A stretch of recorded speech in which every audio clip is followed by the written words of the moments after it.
1907. President Theodore Roosevelt dispatches the U.S. Navy's most capable battleships, the Great White Fleet, on a voyage around the globe demonstrating America's growing naval prowess.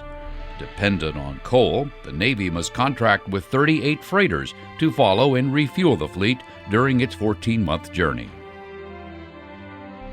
1964. The U.S. Navy sends its nuclear-powered surface ships on a similar circumnavigation mission, Operation Sea Orbit, but with one big difference. Nuclear propulsion eliminates the need for the ships to refuel.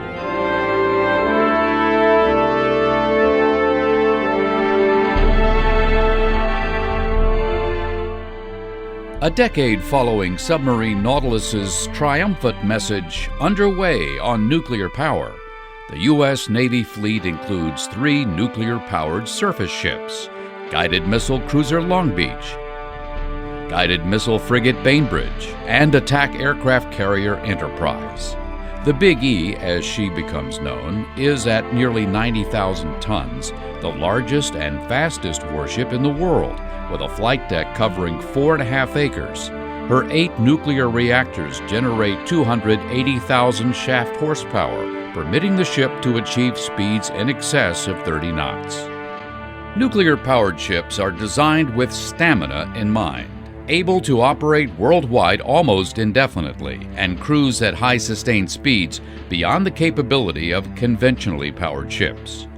To highlight these advantages, Vice Admiral John S. McCain, Jr. proposes a vivid and visible Navy nuclear power demonstration, and Operation Sea Orbit is born. Departing from the Mediterranean Sea on 31 July 1964, Nuclear Task Force 1, comprised of Enterprise, Long Beach, and Bainbridge, takes just 65 days to complete its globe-spanning mission. Along the 31,000-mile journey, the ships make a few port visits to show the flag and conduct over a dozen underway firepower demonstrations for foreign military and government leaders from Africa, Asia, Australia, New Zealand, and South America, who are flown aboard Enterprise as the ships pass rapidly along the world's coasts. Crossing the equator 4 times, Task Force 1 traverses the world's oceans at sustained speeds of 25 knots and returns home without once having to refuel or take on provisions. Operation Sea Orbit is a successful demonstration of the U.S. Navy's robust peacetime forward presence role, but warfighting demands would soon challenge Enterprise, and critics watch to see if the costly propulsion system makes a difference. Little more than a year after Sea Orbit, on 2 December 1965, Enterprise becomes the first nuclear-powered ship to engage in combat. An Enterprise sailor's film that day captures the scene as the carrier launches strikes into Vietnam and immediately sets records for sortie rates. The skipper is Captain James L. Holloway III. On our 3rd day of operations, the embarked air wing flew 165 combat sorties against targets in South Vietnam. That was the highest number that had been achieved by any carrier thus far in the Vietnam War. But the advantage of a nuclear carrier is not obvious to everyone, and even as Enterprise is awarded the Navy Unit Commendation for her record-setting deployment, steaming 75,000 miles without refueling, skeptics in Congress and the Department of Defense argue for a return to less expensive, conventionally powered carriers. In fact, the steam needed to turn the propulsion turbines in the next 2 attack carriers, America and John F. Kennedy, is produced with fuel oil, not uranium. Newly promoted Rear Admiral Holloway ordered to Washington to establish the Navy's aircraft carrier program in the Pentagon, helps to fight the political battle for nuclear carriers.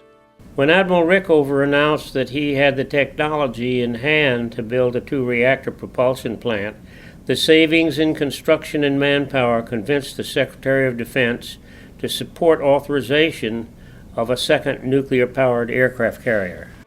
Working in partnership with the shipbuilding industry, and particularly Newport News Shipbuilding, which constructed Enterprise, the Navy begins the relentless drive to send only nuclear-powered carriers to the fleet to replace the rapidly aging World War II-era carriers.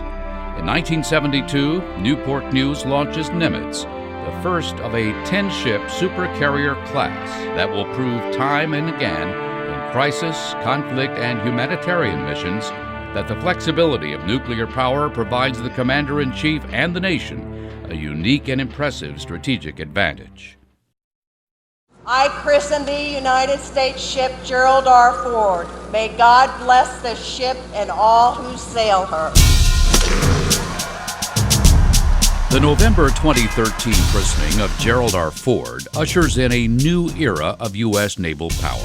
Featuring improvements in design and technology over the Nimitz-class carriers, CVN-78 and her sister ships to follow will continue to expand American presence around the world and increase the Navy's readiness for any contingency. A fitting legacy of Operation Sea Orbit's high expectations 50 years earlier.